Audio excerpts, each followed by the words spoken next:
Welcome to the After Dark. This is simply our place where we give our thoughts on whatever we care to talk about each week. Yes, the most interesting thing you can possibly watch and enjoy on the internet. I want to this week discuss Equestria Girls. Those who don't know it, Equestria Girls is the My Little Pony movie. Now, to a lot of you out there who are listening to this, I know you must be thinking, why the frick would you fellas want to come on the internet and discuss My Little Pony? Right? Well, I don't really have much of an answer for you. Ponies are awesome. Yes. What better reason? Those who are probably just looking at this is probably going to be more of a brony topic.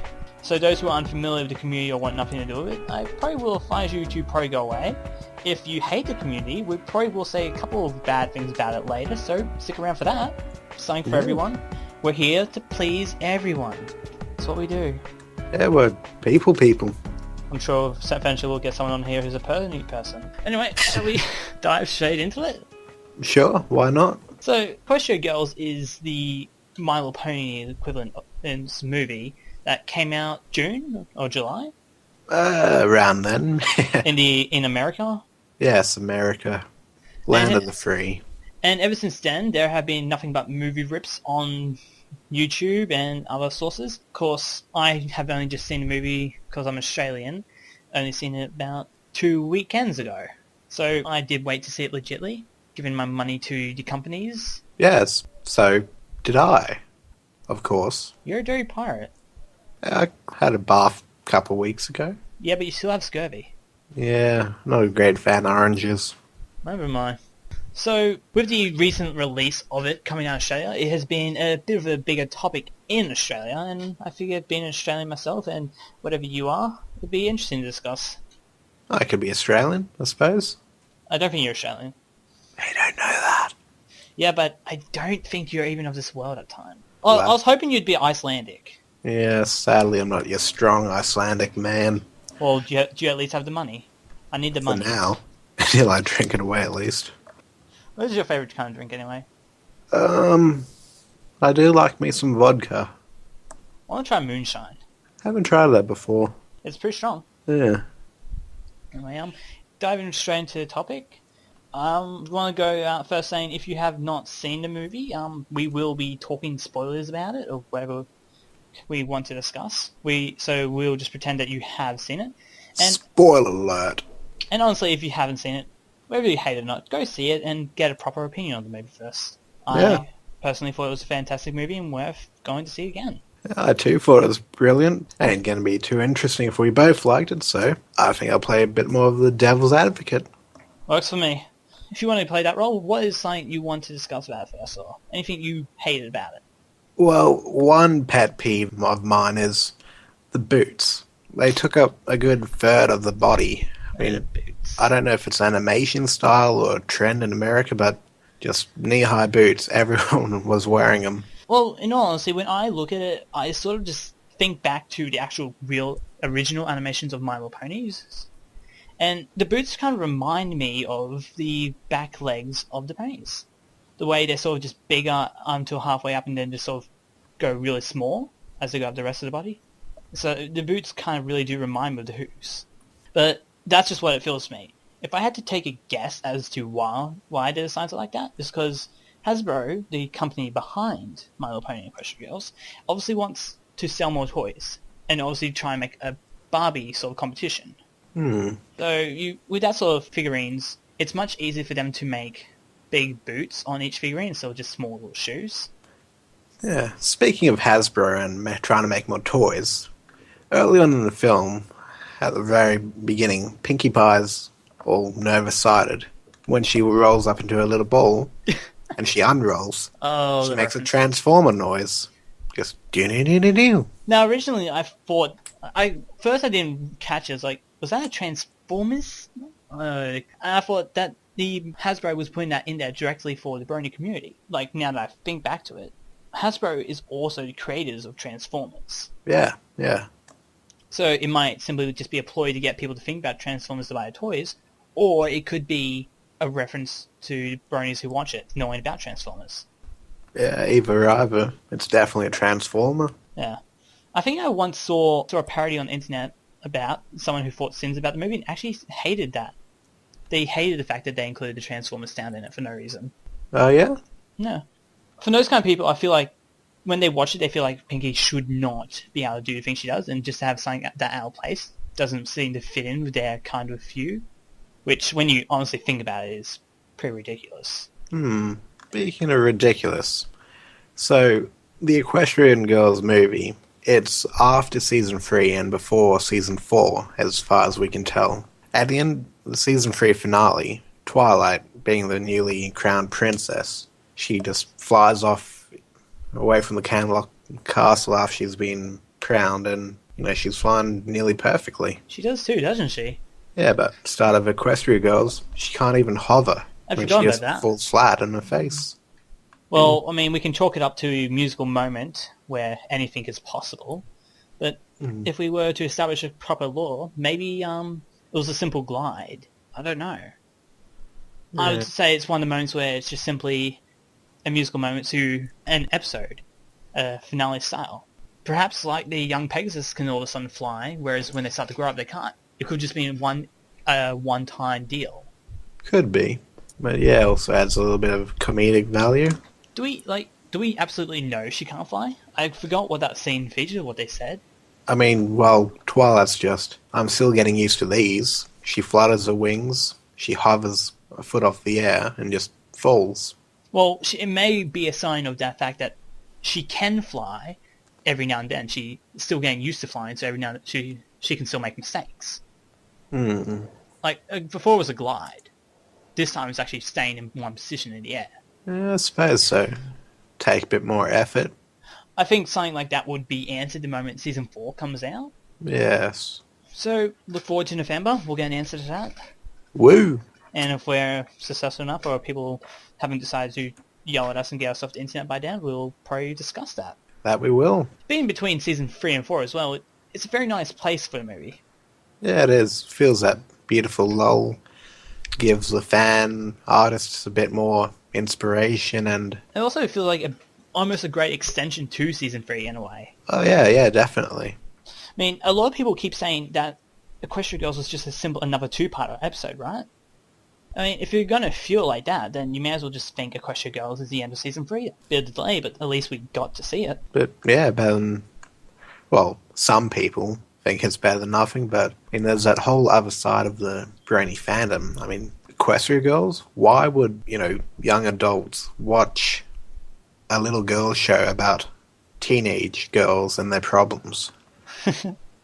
Oh, do you know how ashamed at times I feel to be actually part of that community? I mean, you have some really big hypocrites, and it's fair. I mean, in every community, there are the good and the bad, the obviously plain ugly. And this is just... Guilty. I'm sorry, you are pretty hideous. I know. I mean, you over the years, I suppose, haven't really been that involved with everything. The community has often outlashed at Hasbro itself whenever they do the slightest of changes.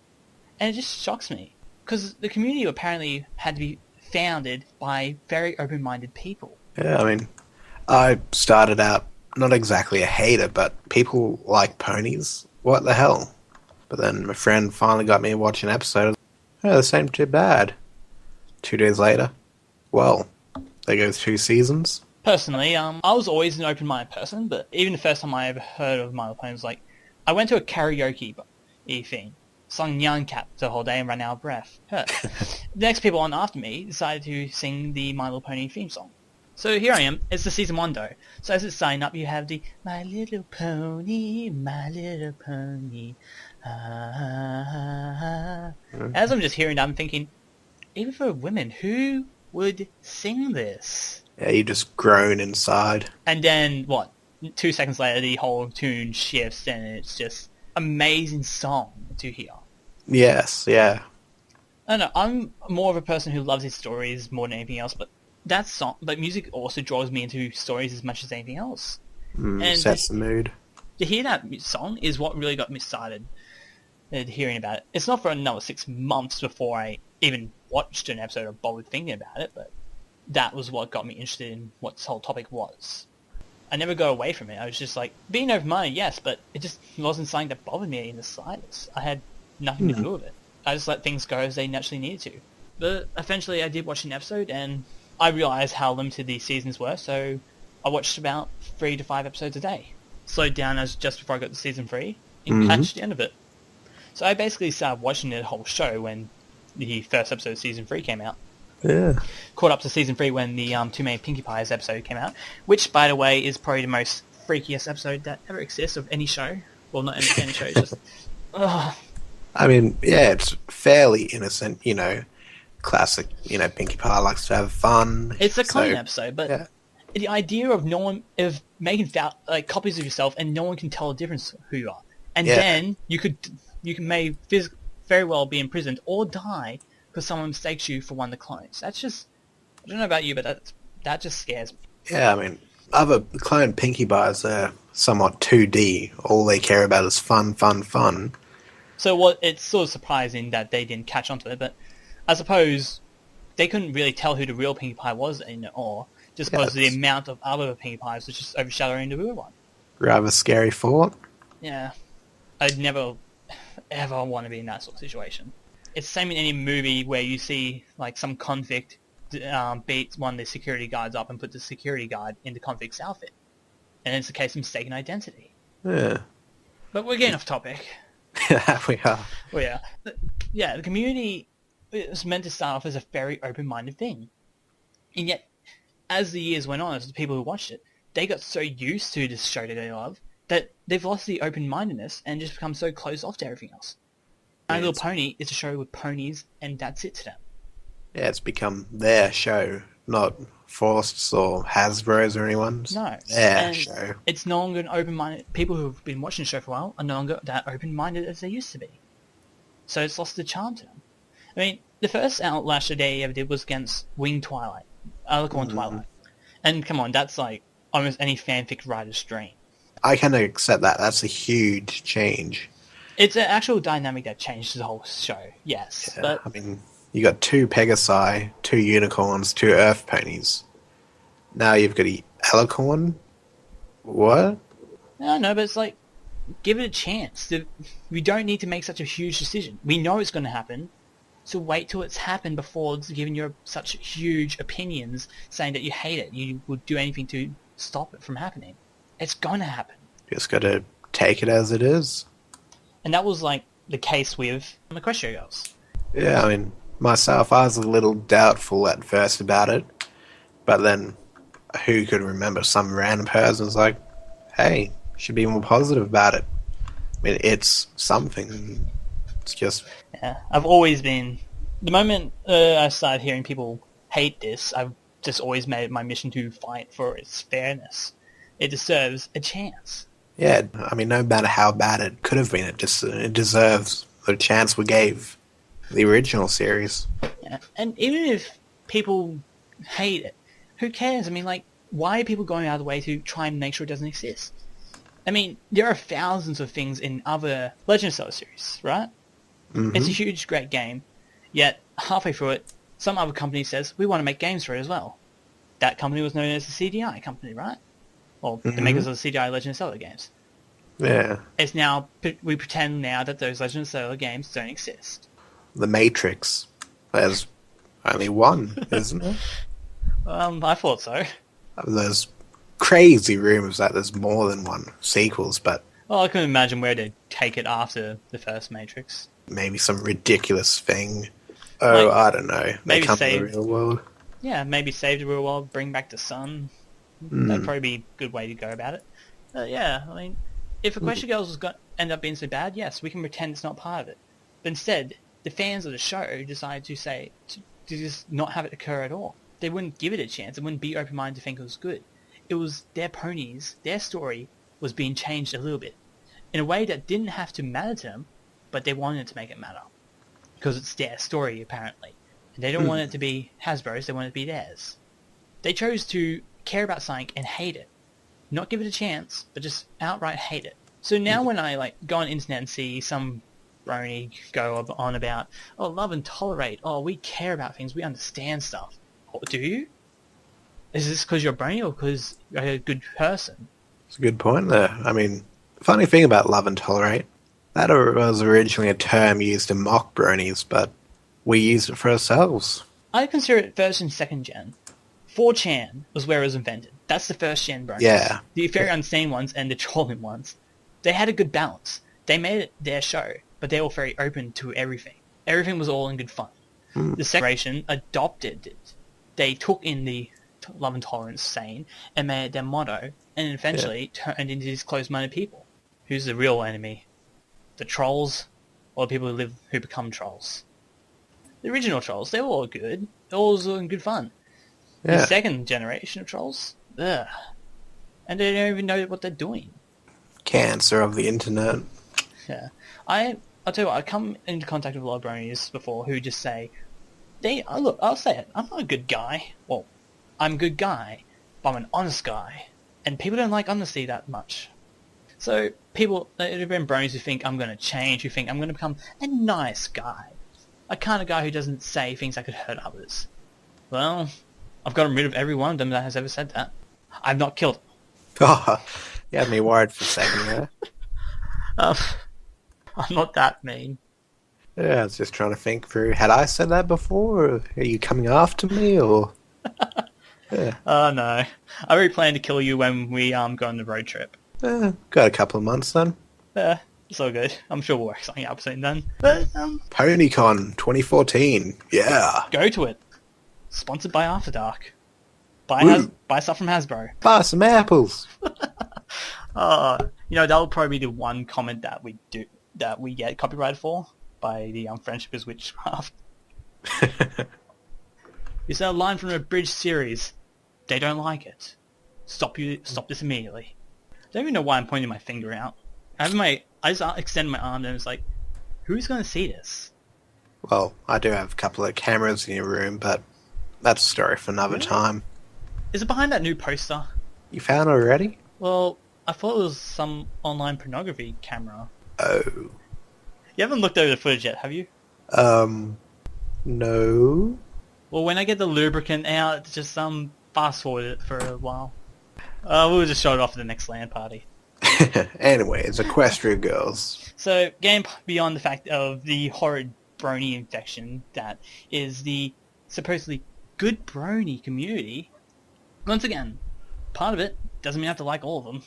The actual movie itself, I was glad I supported it, because when I saw it in the movies, it was a fantastic movie. It was a brilliant movie. And I loved watching it. The moment you get to the credit scene, it was a very nice remix of the MLP theme song. Yeah, it was. A lot of people have commented on it's a remix stolen from some guy off YouTube. What's like 90% of the YouTube brony music? It's a remix of the show. I mean, come on. Yeah. Hasbro could have just made the exact same song as two other people, and it would just be a coincidence. But immediately after that, we're introduced to Sunset Shimmer, the antagonist of the movie, and we watch as she tries to steal the crown and get away silently. Yeah, try. Now, I have seen someone comment, why does she fail so badly at this? And just, what do you expect? Nothing ever goes according to plan. She's not the perfect thief. Twilight ends up catching her and pursuing her, catching on to what she's doing, and they end up losing the crown, and it falls into the portal to the human world. So, Sunset Shimmer's been in the human world portal for the last 2.5 years, at least. At least. The portal used to be in Canterlot, and they moved it to Crystal Empire, yeah? Yeah. How did Sunset Shimmer know that, 1, Twilight even had the crown, and 2, that she'd be in that specific bedroom? I mean, she didn't check any other bedrooms. She made a beeline straight for Twilight's. Twilight was in the human world for 3 nights, right? Yes. Are we sure about that? I mean, I saw her sleep once in the human world.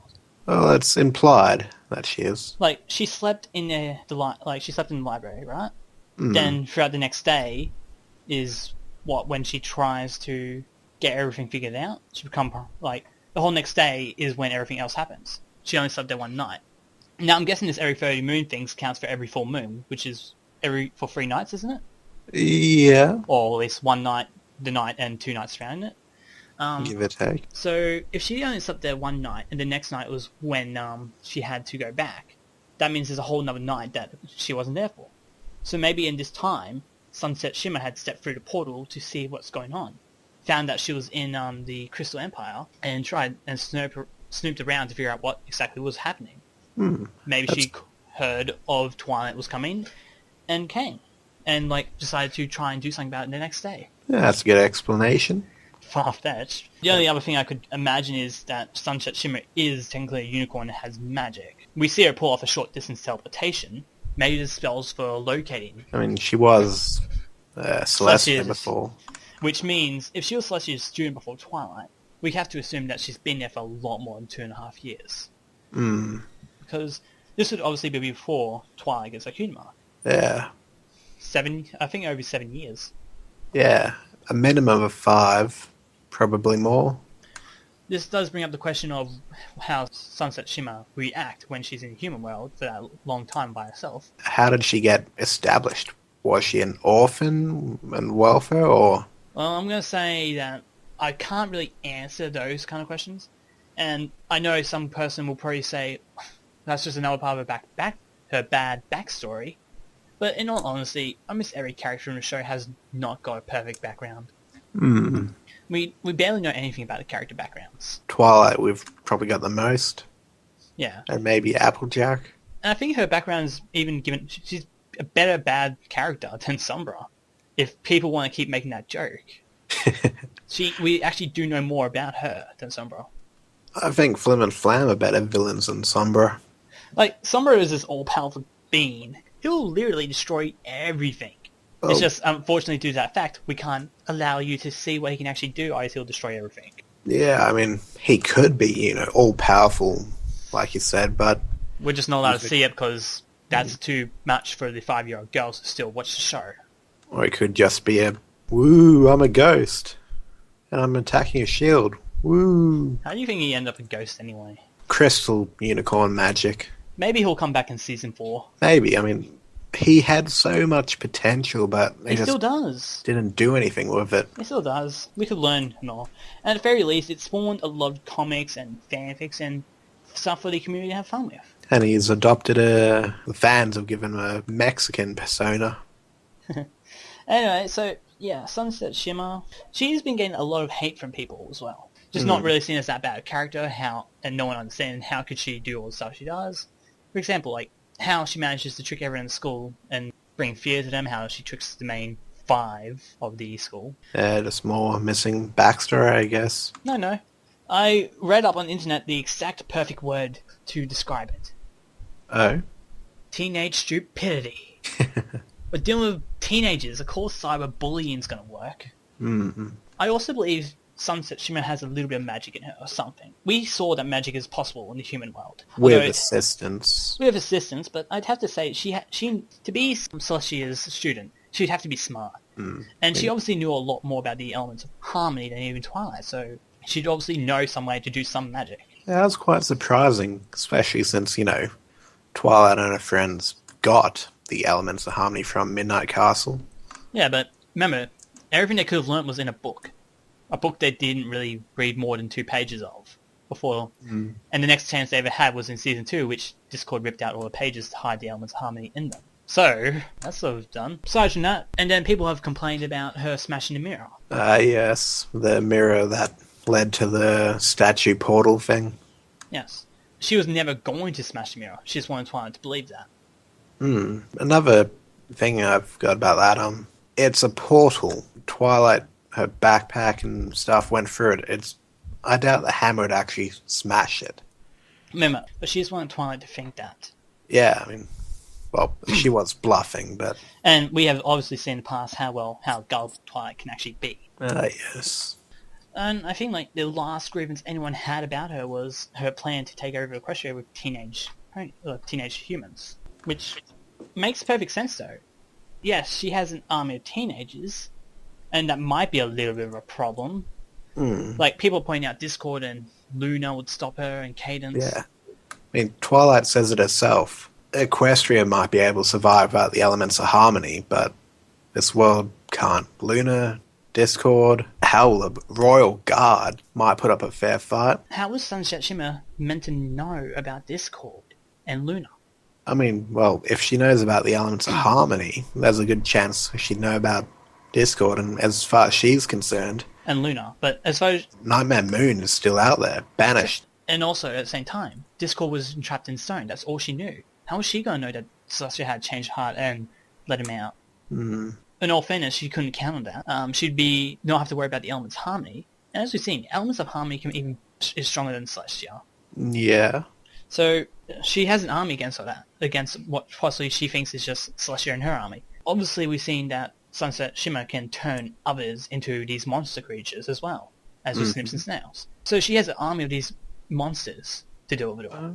Well, I wouldn't say army, because she only turned Snips and Snails when she had the teenage army. I think that's more of a lieutenant system. I think she could have transformed them all, though. As always, unexplained stuff.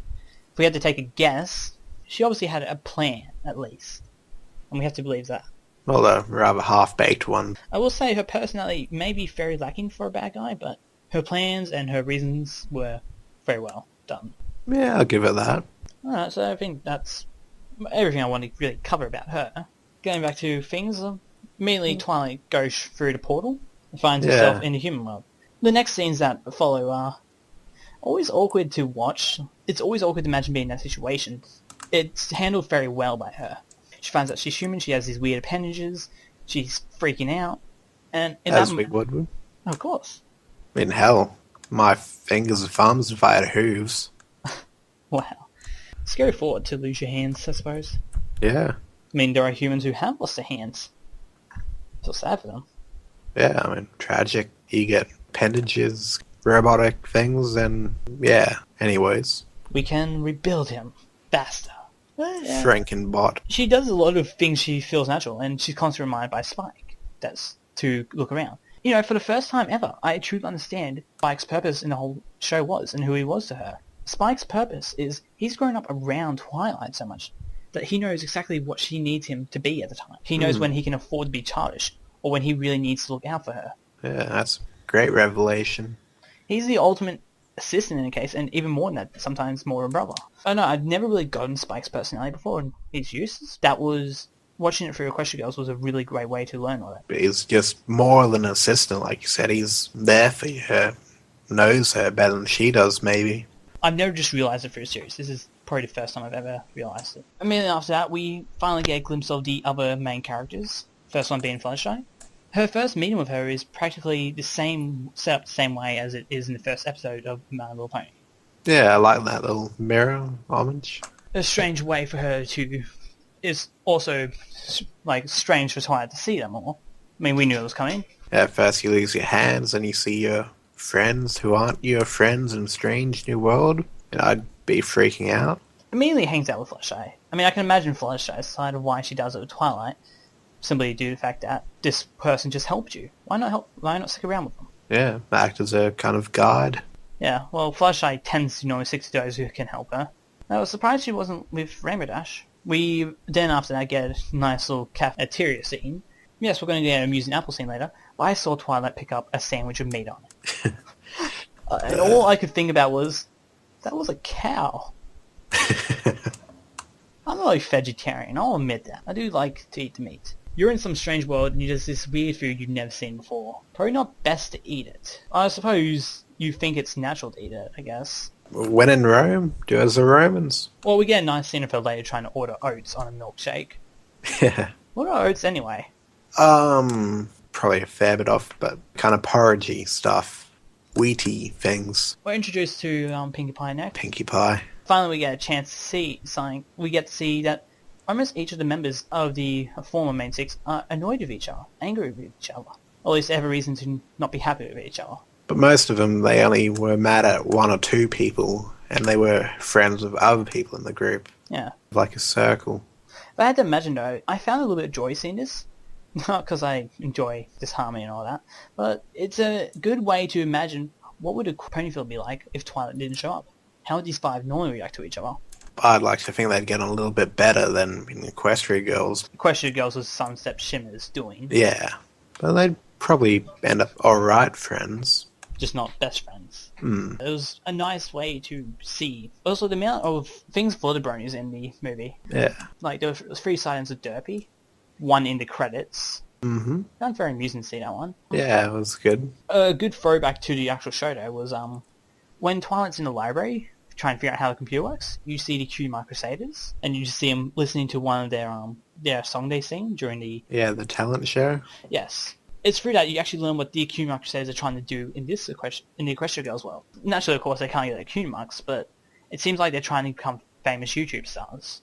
It's great to see that even though the main 6 are fighting amongst each other, CMC are As strong as ever. Yeah, strong as ever, and still positive. They were reading the comments on the YouTube video, funniest thing I've ever seen, and they just took that and ran with it. Maybe not the best idea, but they were good intentions, and yeah. Always something about them being naive. That's just fun to watch. Their design, like, they confuse me. Their clothing style. Scootaloo's I liked a lot, but the chicken. Shut up.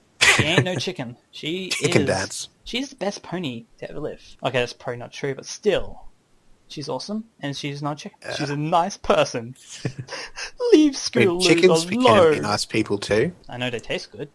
I suppose it was such a weird way to see them because DeviantArt and all sorts of daily Equestria, you see human art of all the members so much. What I'm used to seeing on Scootaloo, Sweetbelle, and Applebloom is just so weird compared to this. On any fan art, most of the time Applebloom is in a, what is it, that blue denim thing that goes around your, like what the engineer wears. Overalls? Yes.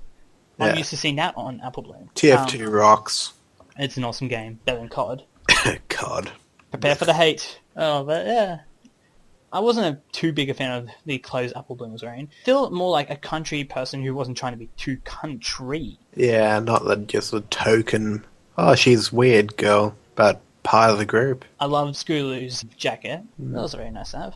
What? Did like about clothing is pretty much every character had the cutie mark on their skirt, their shirt, their pants.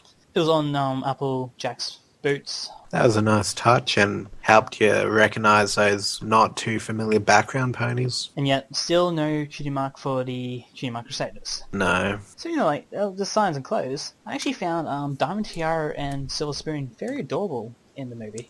I wouldn't say hate, strongly dislike Diamond Tiara and Silver Spoon, but they were they were along with the crowd and... I don't often get to see those two in anything, but with them being in a scene where it's just them being there and seeing a sign like that was quite a nice change. It was a very nice design as well. Yeah. Actually, I think it was during the song Help Twilight Win the Crown when I finally took notice of all the animation, or all the designs, and I actually really loved the designs. I especially love the fact that they went with the colours like they did with the pony. It keeps it a nice, lovely feel. And I honestly I understand why people wanted to see it just normal human skins, because it's humans, but they're not humans, or at least not proper humans. Yeah, as ponies, colourful horses, and that's just ponies. One of the problems I think people had with them becoming humans is like, then you have to add their race to that, and some people might be offended, and they are, some people aren't. There's a rather disliked live-action Equestria Girls music video that was made promotionally. Rarity was seen to be Asian. I mean, not that I've got anything against it, but I just pictured her more Englishy as a human. She feels more upper class, almost a little bit more... Not uncouth. Not uncouth. No, she's a professional with the way she acts. She has class. It's not saying Asians don't have it, but you think more English when you think class. Yeah, English, more refined. Not like, once again, not saying that Asians aren't refined or anyone else. Just my thoughts on it. I said ponies, you don't have to think about that. They're just ponies. Honestly, I don't want to be thinking too much about that sort of stuff when I'm watching this. So to have these colours to be there, it's just like, nice. Let's not worry about the outcomes. Yeah, it's good. And speaking of the songs in Equestria Girls were quite nice. Oh yeah, I loved the songs. I think everyone's favourite, of course, was Helping Twilight Win the Crown. All the songs in it have a very different style to My Little Pony. Yeah. Whereas My Little Pony is always more about a solo singer or a duet. This one was always about the members of the main six's chorus. Yeah, just harmonising and yeah. Yes, it's always about them singing together. You don't often see that in series, but here it's done quite nice. Eventually, it just sort of helping Twilight win the crown. There's parts where you can just hear one of them better than anyone else, and you can feel their voice while everyone else is singing. But it's not exactly like overpowering. One thing about that song, well, a few things about it. The main six, bar Twilight, they're just in the cafeteria at the various tables, and some collecting their food with the trays, and they start off a little beat, tap, tap, tap. All of a sudden, Spike, the dog, who everyone bar Twilight thinks he's just an ordinary dog, he hits the MP3 player, and then the backing music comes up. Did they plan that, or what did the others, Twilight's friends, think? Because Twilight wasn't there to hit it. Well, in normal My Little Pony, I'd say they can have animals plan to do stuff, because the way Flashlight can communicate with them, but I'm not too sure about this. I guess Twilight could have said Spike's a smart dog and can press a button on Q. One of the smartest dogs you ever seen.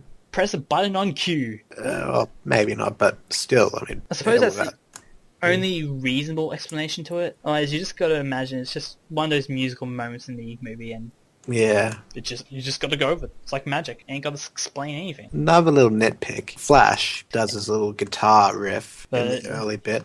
They weren't playing on it? Won't say whether they were or not. So he does that. Okay, fair enough. He's got his guitar with him. But then in the middle of the song, there's just a drum kit in the cafeteria, and he starts playing. I didn't notice that. Yeah, it's when the whole band starts. Most of them just instruments they can carry around, but a full-on drum kit.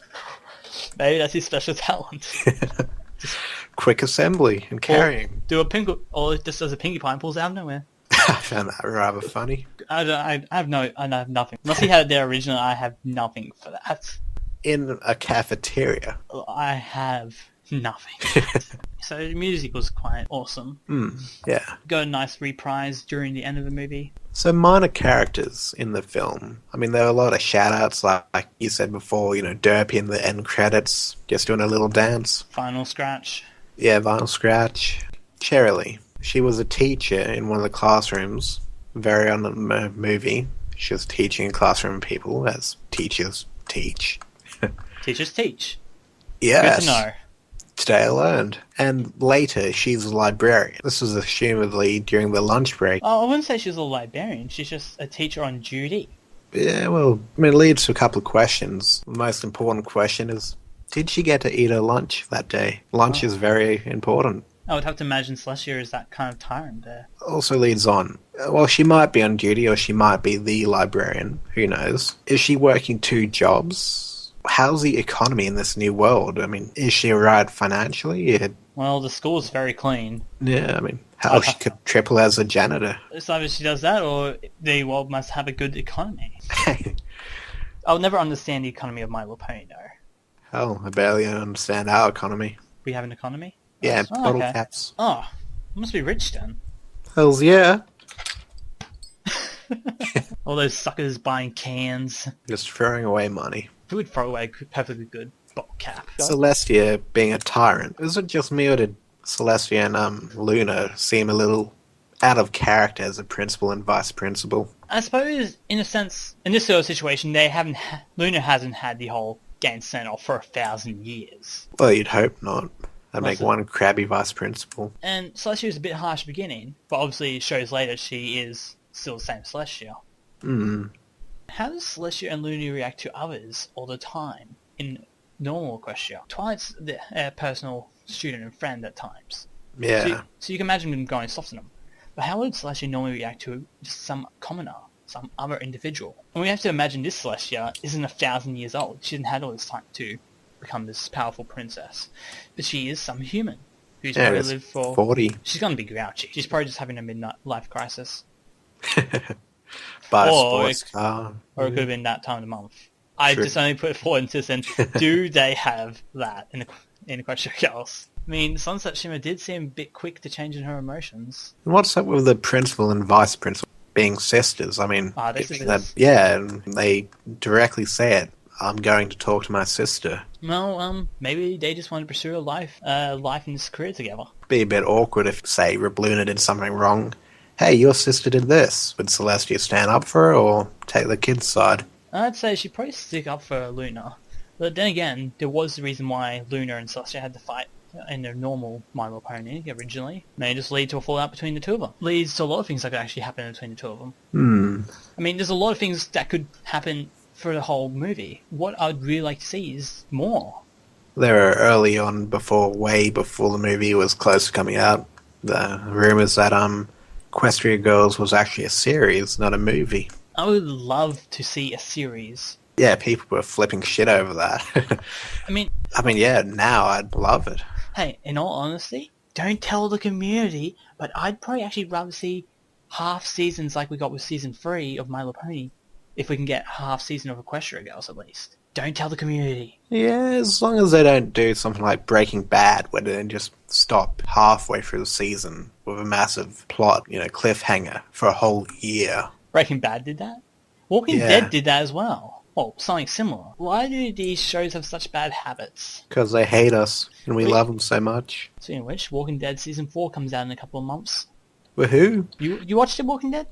Yeah, I love Walking Dead. A really great show. Wasn't too fan of Season 2.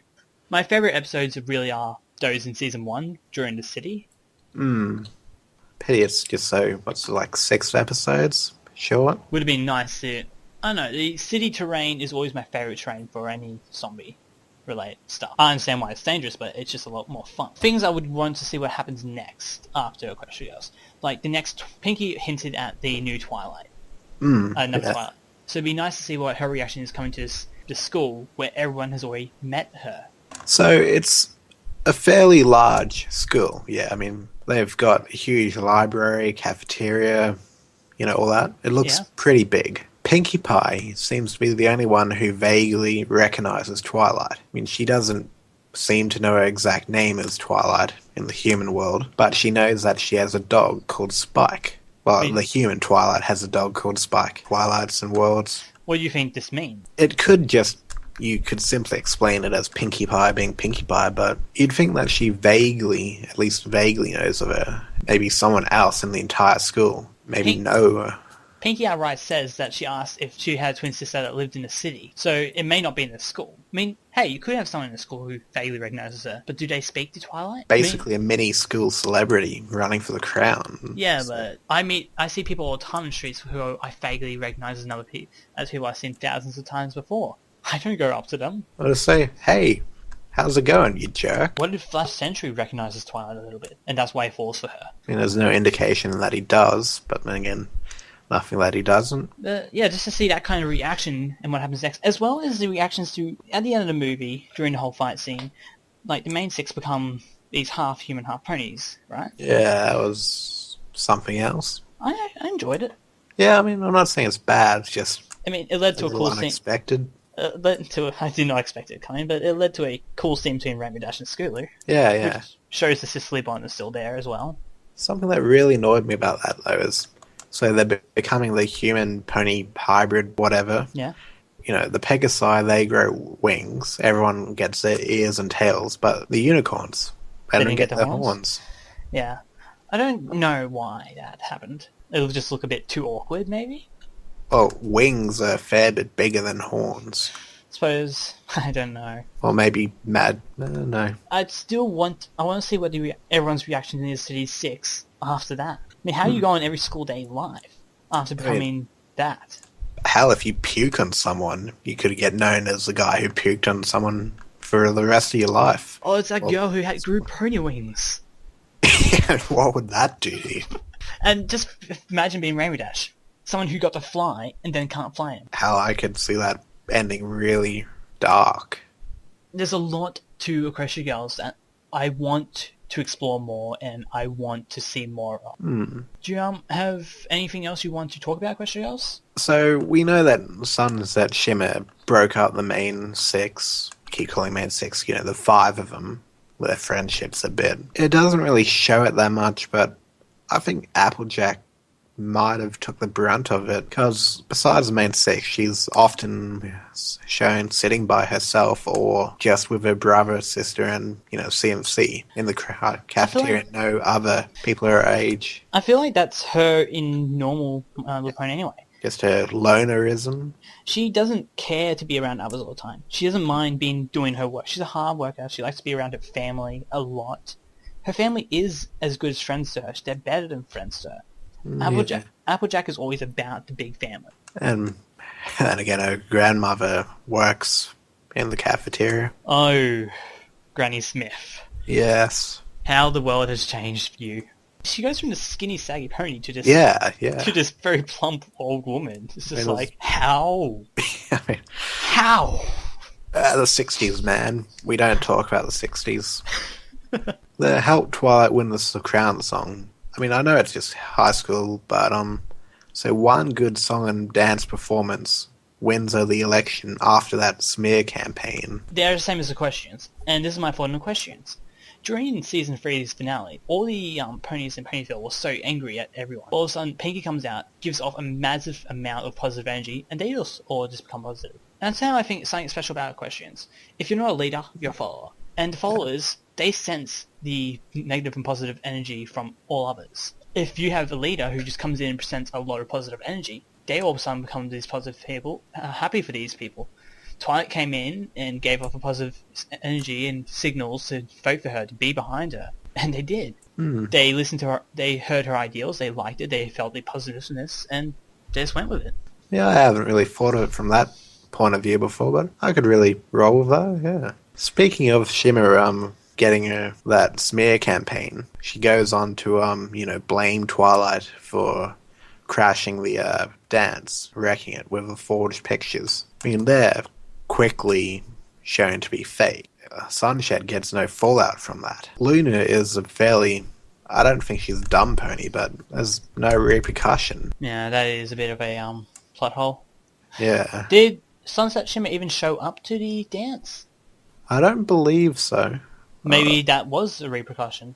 Oh yeah, she could have been kicked out, but she lost the vote anyways, and she knew she was going to lose the vote. That's why she had to do something. She had already planned to have to do something. Yeah, but it was very lucky that Flash just happened to overhear Shimmer going to Luna with the pictures. Let's not get into luck and coincidence when we're talking about TV shows and movies. Cheap shots, really. Luck and coincidence. That's how all movies and shows have to work. Yeah, let that one slide. Look, the only time you don't get luck and coincidence is horrors and thrillers and grim darks. When things are allowed to go wrong, luck and coincidence is just taken out of the equation then. Until then, you can play with it all you want. Especially in a cartoon. So were there any things you want to see more of? I mean, we've already kind of half covered that, but anything you expected to be in the movie that wasn't? I just expected the movie great to have a good time. I didn't really think about what I'd be seeing it. I did expect there to be some awkward moment when Twilight revealed who she was. Pinkie covered that, thankfully. That was expertly done, kind of Deus Ex Machina. It's one that fits. Yeah, I mean, to have Pinkie explain it for her, it gets rid of the awkwardness. I'd normally be right against that, but it's Pinkie, and you just come to know that's a thing she's actually allowed to do. It's the law of the show. She's allowed to. And I'm happy she actually did it. I was happy I didn't have to go through this whole awkward scene of people not understanding things, people laughing at her. It's just like, those scenes I'm over. I don't enjoy them. Let's just get it over with. Myself, I expected more from the great and powerful Trixie. All you got was cheese and crackers? Yeah, she has a line and then she puts a coin in. I mean, at the very least, I was expecting maybe a hollow coin, and just pulls it right back out. She was never too good with her tricks. I mean, her basic tricks she was pretty good at, but real magic, I mean, I think that would have suited her character rather nicely. Yeah. I was weirded out by Twilight not even reacting to her, but I suppose by then she'd already got used to everything. I think I've covered everything I feel like I want to talk to you about. Tonight we've covered the way people have reacted, how stupid it is. I want to say, though, there have been a lot of people who have supported it, and I can't really name more. One that does come to mind is, I think, the Twixie blog, Tumblr blog. Inconvenient Trixie? No, it's a Twilight and Trixie love blog, which it actually goes far beyond that sort of stuff, and it becomes a very story-driven blog, eventually. But the person behind that gave their support to Equestria Girls, even went out right to say that they were shamed by the way, at least I think it was her. Well, that's great that they stood up against a hive mind. Yeah, that's a redeeming thing for the community. I'm happy that people actually stood up for this. And, I mean, why not get behind it? Show some support to Hasbro and say, just keep this stuff going for as long as possible. Just keep it going. Even if you have to make a little bit difference here and there, just give us some more. Otherwise, it ends, and the community ends with it. Exactly. The moment we run our episodes, the moment we're done with our last season, the community will go for maybe 1 or 2 more years. Fandoms that just survive through their awesome community. Do we have that community that can survive? I think that's a question I want to leave this night on, because I don't feel that's... I want to examine everything more before I can ever give an answer to that. And that's something I really, desperately want to know about the community. If it has strength to do that, it'll be something that truly amazes me. Yeah, I mean, well, what we've done so far, the very basic thought of show for little girls, we own this now. Yeah, love and tolerate and... But the question still remains. Once it's over, will we stick around? Our little disasters, Alicorn, Twilight, Equestria Girls... But people saying they're leaving the fandom every day. But that's different. To have something still, you still have the show going. When the show's all over, when everything is said and done, when there is no more content actually being given out, when everything is just fan-made, that's when it will truly be known whether it dies or lives. As I said, I'll want to come back at this another time when, after Season 4 comes out, I'll approach this question again and be able to have a good answer for it. I guess that's it. Anyway, until then... for those who actually stuck around for however long we've been talking to, thanks for listening. You have been listening to the After Dark, where everything is nice, cool, and comfortable. We do aim to please you, and we do try to please you. We mean it. And Rarity's best pony. Always good to end it on a joke, right? Night, folks. Make sure to leave a comment if you disagree with anything we've said, or you just hate how we've been doing this. Also, give us comments on how you think we can be improving. Love to hear from you. Any active love and hate can help support us. See ya. Bye.